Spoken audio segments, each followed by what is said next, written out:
Yo yo, bienvenue dans cette nouvelle vidéo. Aujourd'hui, on va parler d'un petit bijou du Tchambara. Et aussi, mine de rien, j'ai trouvé que dernièrement sur la chaîne, on avait fait pas mal de films des années 90-2000. Alors je me suis dit que bon, on va repartir légèrement en arrière, ça va pas faire de mal. En attendant, n'oubliez pas de vous abonner à la chaîne, de liker, partager, commenter, parce que ça participe au référencement de la chaîne. Et donc ça nous aide, et donc c'est cool, ça fait plaisir, tout ça, tout ça. Bon, en général, je réponds pas trop à ces questions-là, parce que je suis pas zone téléchargement. Mais là, cette fois, je vais le dire, que le film il existe en DVD et surtout il est disponible parce que c'est un incontournable Fnac, donc il est encore disponible dans les Fnac. Je viens de regarder juste avant de checker la vidéo, sinon c'est des menteurs. Voilà, sinon checkez la cinémathèque de votre ville ou des villes qui sont proches des grandes villes qui sont proches de vous. C'est vrai que parfois je fais des films qui sont pas facilement accessibles, mais c'est aussi plus une question de si jamais vous avez l'occasion de voir ce film là, et au moins voilà, vous savez le pourquoi du comment, du ceci, du cela.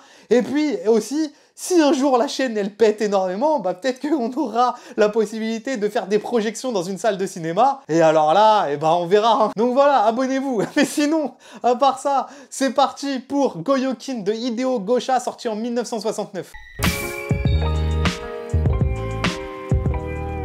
C'est l'histoire de Magobei, samouraï errant qui décide de retourner dans son ancien clan pour arrêter une nouvelle tuerie. Le réalisateur, c'est donc Hideo Gosha. C'est pas forcément un réal qui est désigné en premier quand on parle du cinéma japonais, ni même de Jidai Keiki d'ailleurs. On va penser évidemment à Kurosawa, Mizoguchi, Kobayashi, et pourtant c'est un réalisateur qui a fait son cinéma autour des Jidai Keiki, et spécialement des Tchambara. Alors pour préciser, on en avait parlé je crois dans la vidéo des inspirations de Star Wars, les Jidai Keiki sont tout simplement les films historiques, et les Tchambara un sous-genre qui concerne les films historiques de sabre. Pourquoi on les diffère? Parce que tout simplement on peut faire un film historique qui n'est pas un film de sabre, comme des mélodrames, dans lesquels Mizoguchi est un réalisateur très connu. Hideo Gosha a fait ses armes à la télé d'abord, surtout des séries de Jidai Keiki, donc déjà à la télé, le gars était connu pour ça. Notamment une qui s'appelle 3 samouraïs, série très connue à l'époque au Japon, qui ensuite va donner son premier long métrage, 3 samouraïs hors la loi. Et le fait de préciser qu'il ait fait de la télé va être important pour après. De base, le Tchambara et le Jidai Keiki même sont les westerns japonais, et Hideo Gosha s'est inspiré des westerns spaghetti pour ses films, et notamment Goyokin, un réalisateur au sacré caractère que parfois pas mal de gens de son équipe pouvaient détester. Et Goyokin est loin des Tchambara traditionnels pour plusieurs raisons, notamment par le fait qu'il s'attarde beaucoup plus sur l'humain. Le Jidai Keiki sert autre chose que juste son propre genre, mais il a aussi une manière si particulière de mettre en scène son film. Loin du cinéma classique japonais et même des Tchambara comme Kurosawa ou Kobayashi, eux c'est surtout qu'ils manient la caméra avec une perfection qui est juste folle. Tout est maîtrisé, presque calculé, alors que Gosha a plus de folie dans sa mise en scène. Il va te sortir des axes de plan où tu dis que y a que lui qui peut penser à ça, comme cette scène où il filme le personnage de Magobei enfermé dans une maison à partir des combles. Bon, comme ça paraît bête, mais en vrai, n'importe qui va filmer à hauteur d'homme, mais pas Hideo Gosha. Sa folie ne s'arrête pas qu'à la mise en scène, mais aussi au montage et au sound design de son film. Comme tricher un peu sur les coupes pour des trucs impossibles, comme Nakadai là qui saute sur le toit, ou le sound design et la musique qui amènent une totale autre ambiance de celle dont on a l'habitude dans ce genre de film. Quelque chose presque des codes de l'horreur d'ailleurs, avec des sons stridents et forts. Et pas que pour le sound design, il emprunte même des codes là dans sa mise en scène. La scène d'intro du film, c'est littéralement ça. Cette fille qui se retrouve dans son village où tout le monde a disparu, avec cette caméra portée qui accentue tout ça. Et je sais pas si c'est une référence à Les Oiseaux de Hitchcock, parce que il y a du corbeau dedans, mais après bon, il y a la signification qui va avec, etc. Hideo Gosha, par plein de procédés différents, il crée de la folie dans son film,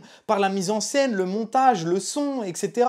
Et rien que ça déjà, en fait, ça fait que ses films sont différents de ses compères. Et le fait que Gosha vienne de la télé joue aussi parce que sa vision elle est différente. D'après le chef-op encore une fois lui-même, il savait qu'en faisant Goyokin, ça allait être un Tchambara différent, notamment parce que Gosha voulait autre chose qu'un film classique, et que du coup il arriverait à donner un style spécial du point de vue du scénario et de l'image. Et en fait déjà le film est surprenant par sa forme surtout, ce qui le rend super intéressant à découvrir. Et Goyokin est un film crépusculaire, c'est un film sur la fin d'une époque, plus que la fin d'une époque, la fin des samouraïs. Et ce côté crépusculaire, au-delà de la thématique, on le voit aussi dans l'esthétique. Le travail qu'il y a sur la lumière de ce film, elle est magnifique. Le chef opérateur Kozo Okazaki a fait un travail fabuleux, chef opérateur aussi de films comme Les Loups de Hideo Gosha encore. Il a travaillé aussi avec Kobayashi sur L'Auberge du Mal ou Les Fossiles, ou Kazeki, ou encore sur Yakuza de Sidney Pollack. Goyokin a des contrastes très forts, il y a du clair-obscur magnifique durant tout le film, ou des gestions de lumière avec des ombres portées très jolies, ou d'une manière encore plus poussée dans l'esthétique, il y a des scènes où on ne distingue rien dans les ombres, comme dans la maison là, ou comme quand il est dehors dans la nuit. Regardez comment le gars il surgit de nulle part. Et donc tous ces éléments de lumière accentuent la thématique crépusculaire de ce film. D'ailleurs il n'utilise pas que le contraste au sein même de la scène en faisant du clair-obscur, mais au sein même de son film. On va passer d'une scène de nuit, très nuit, et des scènes en plein milieu de la neige où bah on peut pas faire plus blanc. Et en plus, regardez-moi ces plans, déjà que c'est juste magnifique de base, mais avec la lumière, le cadre, c'est des peintures les plans d'ensemble. Et en vrai, la neige aussi, ça marche toujours bien, c'est une esthétique sur des films de genre qui est tellement efficace, je trouve. Après, c'est comme tout, hein, faut aussi savoir le faire, mais bon, le blanc de la neige, ça aide pas mal pour faire de jolies choses esthétiquement. Un autre truc que j'aime beaucoup dans le film, c'est comment il utilise son environnement et comment il le filme. La neige, la pluie, la boue, c'est marrant parce que même des réals comme Kurosawa, par exemple, dans les 7 samouraïs, ils vont aussi te traîner ces personnages dans la boue. Mais dans Goyokin, il y a quelque chose de plus poisseux, de plus sale, mais aussi presque de plus normalisé. Il te rend la scène et la boue là banale et te montre la vie à cette époque-là, quoi. Ou le fait qu'il neige, qu'il joue avec ça, les personnages ont froid. Bref, ce que je veux dire, c'est que Hideo Gosha, il oublie jamais son environnement et surtout, il oublie jamais comment ses personnages évoluent dans ces environnements-là. En plus de ça, c'est jamais zoomé en fait. C'est toujours dans le flow des scènes, etc.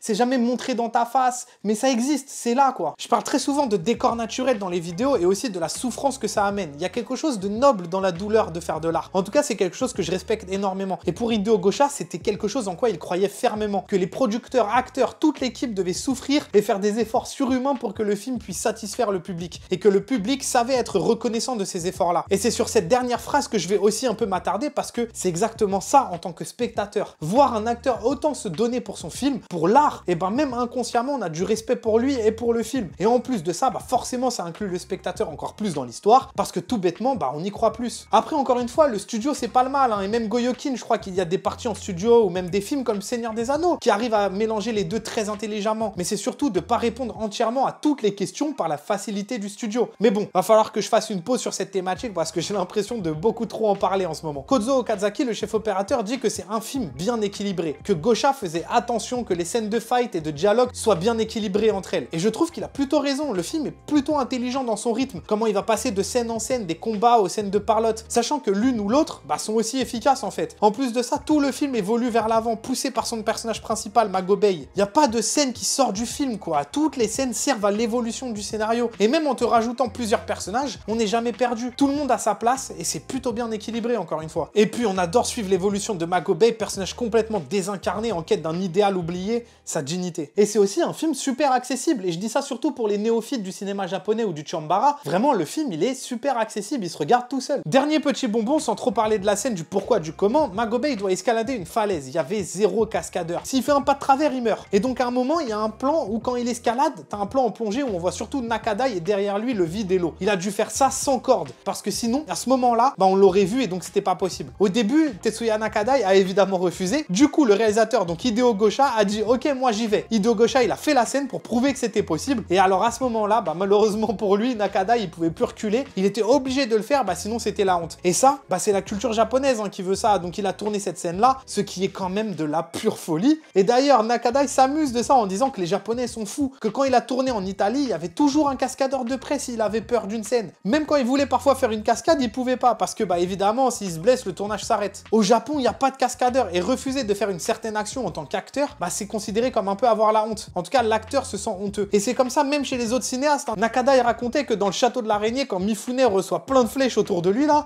c'était des vraies flèches. C'est d'ailleurs vraiment marrant toute cette dichotomie qu'il y a entre l'Occident et l'Asie au niveau de la cascade. Parce qu'il y avait une folie qu'on verra, je pense, plus aujourd'hui. Alors, c'est pour le bien de certains acteurs quand même. Parce que même à Hong Kong, ce que faisait Jackie Chan ou même Sammo Hung, il était connu pour frapper très fort. Alors en tant que cascadeur, tu devais probablement te chier dessus avant chaque scène avec Sammo. Mais du coup, bah, ça crée aussi un cinéma et une énergie qu'on n'aura peut-être plus jamais. Voilà pourquoi il faut regarder Goyokin. Parce que le plus important, c'est pas que vous ayez aimé le film, c'est que vous l'ayez vu. Déjà parce que Goyokin est un Chambara qui propose quelque chose de différent. Et donc déjà ça, c'est grave cool. Et qu'en plus de ça, le film il est efficace, il se regarde tout seul, etc. Et qu'en plus de ça, jusque dans ses derniers plans, les derniers instants du film, il arrive à te mettre des images qui te gravent la rétine. Alors qu'en plus de ça, les derniers plans, c'est le biais d'un heureux hasard. Mais bon, ça prouve que quand t'es prêt à accepter le hasard, et ben il te le rend fois 1000. Et les derniers plans du film sont absolument magnifiques. Nous, on se retrouve pour une prochaine vidéo. Donc en attendant, portez-vous bien et puis à la prochaine. Banks!